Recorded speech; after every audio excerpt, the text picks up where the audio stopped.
for that overview of so many different and very interesting trends. Can we now go on to Jonathan to give us the behavioral economics perspective? Thank you.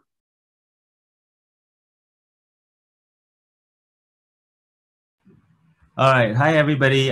Thanks for joining us today. And thanks also to our fellow panelists for sharing all these insights and corporate experiences. I must say, I mean, it's not been an easy ride here in academia either. So I'll start off by sharing some experiences from the education sector. And this will kind of set the stage for me to discuss the role of, it's like education and shaping the new normal later on. Okay. So when COVID-19 first landed on our sunny shores of Singapore early on this year, then, it's like our infection rates were at time pretty subdued and there was no widespread sense of fear, but one could sense like there was this rising concern, right? As the global situation escalated from day to day to the point of being classified as a global pandemic by WHO. Like many other countries, Singapore went into circuit breaker mode and the economy as we knew it, abruptly steeped into this hibernation mode.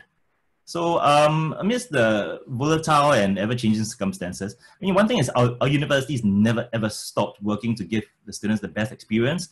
So all around me, I could witness my colleagues, innovating and teaching and research and going beyond just porting content and classes online. So actually going one step further and progressively developing new methods in digital learning. So examples include, complementing online tests of more traditional formats with these team digital posters and YouTube style presentations to harness the online collaborative skills of our undergraduates in processing, generating, transferring economic knowledge, as well as building virtual labs to actually collect behavioral data remotely yet rigorously and safely, of course.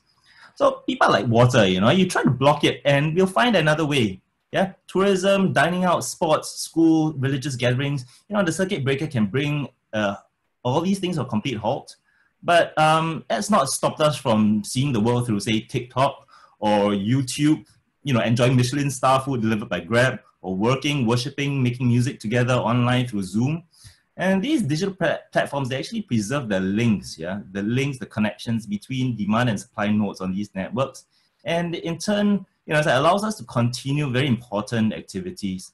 So on the other hand, it's actually our preparedness, how prepared we are, that allows us to not just survive, but thrive in the new normal.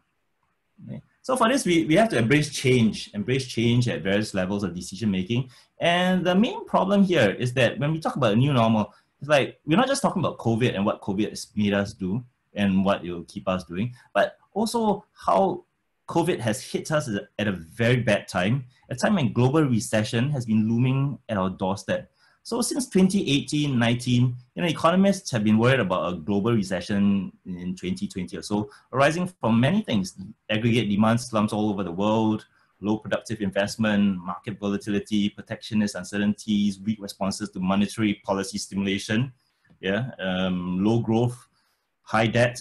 So to visualize this problem of what we might be facing in the new normal, think of an already ill economy being struck suddenly by a crippling external shock, and the external shock here is COVID, right? It's terrifying, okay? So, I mean, the thing is, Singapore is in a comparably competitive position in that, it's like we've got pretty motivated, educated, skilled workforce, and this is coupled by a very stable and supportive government. So with a mindset that's willing to embrace change, I think we can actually pivot our capabilities, learn new skills, contemplate new ways to take advantage of new opportunities. And so, it's like what I want to do here is to better understand, it's like think about how this preparedness can actually elevate us into a higher new normal than before. And actually allow us to think hard about how we can better, it's like our economy at a time when, it's like positions are just shifting, it's like some might leapfrog to the front, some might fall and lag behind. So there are three key issues I wanted to talk about, and that's related to recessions rather than, it's like just the COVID. And of course, I'll talk about it in relation to COVID as well, that would challenge us as we make this climb to a new normal. And the 3 points are: 1, efficiency; 2, inclusivity; and 3, social capital. So in terms of efficiency, it's like one of the greatest threats of recessions is that of job loss. We're all worried about job losses. And that can be the start of a downward spiral if left unchecked. So the immediate reason is that job losses translate to the loss of purchasing power, and then in turn, it worsens the demand slump. As an open economy, Singapore is very vulnerable to not just local but global unemployment. So that's a serious problem. And not only is unemployment financially costly to the macroeconomy, it dampens investments through the reduction of returns to investment and in turn future income. So it's a very socially costly effect at the micro level, such as through the impediment of cognitive processes to make good household choices in aspects such as finance, nutrition, education. And studies also show how bouts of unemployment actually decrease long-run earnings. So that, you know, it's like there's a real priority of getting people back into the jobs as fast as we can, okay, value-added jobs. So economists have therefore proposed this cure for recession. It's a cocktail of, you know, it's like job creation and productive investment. So self-employment, that's one entrepreneurship. That's one way we can, you know, like head towards greener pastures after leaving employment. But then the thing is, you know, the risk is high. The number of startups that succeed are very much in the minority. And furthermore, it's like business ideas, capital, business acumen. These are not things that are readily available to individuals. So basically, some people tend to, you know, it's like prefer to actually stake out for the next available job, to wait it out, and that actually, you know, unfortunately brings us back to square one. So drawing on our regional connectivity and experience, my first question is, how can we consolidate and mobilize Singapore's comparative advantage in human resources to convert business ideas into successful ventures? This is my first question. Yeah. So I'm not here to provide solutions, I'm here to ask questions.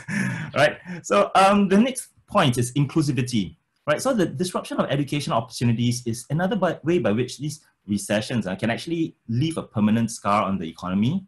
And this effect, unfortunately, tends to transmit through lower income households because maybe sometimes they delay their studies because of a shortage of funds due to a parent's unemployment, or maybe they try to supplement the family income by working part-time at least instead. So this actually also stuns social mobility and economic growth. And it comes back to you, you know, it's like the country could lose its competitive edge on the global arena. So, I mean, in this case, public investment in socially inclusive educational system has these, you know, it's like economy lifting ROI effects, and it's crucial. But we should, I think, also scrutinize and preemptively mitigate any non-fee, as in, you know, it's like school fee, tuition fee related effects that recessions have on discouraging education at bad times. Because people might have the mindset that it's bad times, you know, why do I want to study so much? You know, I'll just go back to work. So related to my first point on job creation and ability matching, what we teach them at school also matters in terms of their propensity towards, you know, collaborative employment or collaborative work. You know, it's actually quite very reassuring that the local university in Singapore, we have been increasing the offering of interdisciplinary courses, and there's been a recent movement towards integrating training in, say, for example, computer science, and complement that with not just applied and medical sciences, but things like arts and social sciences. And these things will undoubtedly shape our strategic position in the new normal. So the next question number 2 is, how should we actually advise students to convert these learning opportunities, or actually be there for them to support them to convert these learning opportunities to career skills and success? Okay, so the last point I want to touch on, and I think it's very important, especially from the perspective of a behavior economist, is that of social capital and how social capital plays a role in contributing to economic success in the new normal. So there's a potential danger of actually increased reliance on online human interaction, which is great. I mean, in times like circuit breaker and all that. And, you know, it's like, I'm hoping to see a lot more of this kind of online human interaction. But I think that it cannot completely substitute for physical face-to-face activities. Because, I mean, like a wealth of studies in, you know, it's like behavioral science have shown that, you know, it's like this reduced group involvement actually decreases things like the quality of democracy, education, health, life in general. So in comparison to traditional physical meetup in, say, clubs, associations, the cost of joining and participation in online groups is actually quite low, you see. So basically what happens is that the signal of commitment to the group is low, and in turn, you know, it's like it might be less effective in accumulating this thing called social capital for society. That's what we need to actually promote things like trust in business relationships or social economic interactions. Yeah, so I think that is a deeper issue that we should be attentive to. And a similar argument extends to distance learning. So I'm going to bring it one full circle and come back to learning. And distance collaboration via work from home arrangements. We need to complement these technological means of working with human touch, with the human touch, working with the human touch, rather than to replace our community with trustless, faceless, heartless institutions that are driven purely by financial incentive mechanisms. And by this, I don't mean a company per se, but I mean like how you actually incentivize people, how you pay people, how you get them to communicate, collaborate. These are the institutions I'm talking about. It's like abstract institutions, not necessarily companies or organizations. So, well, I pray that there's no second wave of COVID-19 infections. I would similarly caution against a new normal where reduced peer group interaction today actually spills over to reduced social skills and community spirit tomorrow, because these bear serious implications on the future of social cohesion and in turn economic growth. So my third and final question for today would be, given the public health threats from COVID-19, what are ways by which we can build social capital through feasible forms of interaction in the new normal? So with that, thanks.